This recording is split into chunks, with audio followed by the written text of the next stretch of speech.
My name is Joseph Profaci. I'm the Executive Director of the North American Olive Oil Association.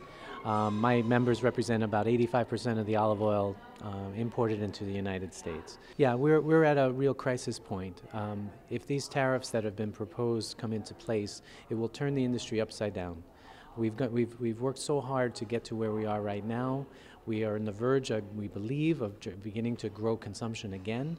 This will reverse consumption. It will reduce demand, and will be a big problem for everybody. Our best hope at this point is to try to persuade lawmakers in the United States to use their influence to show the impact that this will have on their constituents, on the consumers who buy olive oil, who use olive oil because they love it, because it's good for their bodies and for their health, and also the impact it will have on the businesses and small businesses that depend on olive oil for their products, for their use in their food, in the restaurants, and throughout manufacturing all over the place. My message for my members is to take this threat very seriously.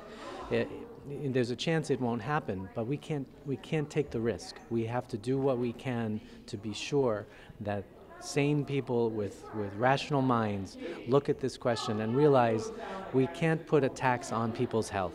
This is not the right thing to do, and we need to get that message out immediately.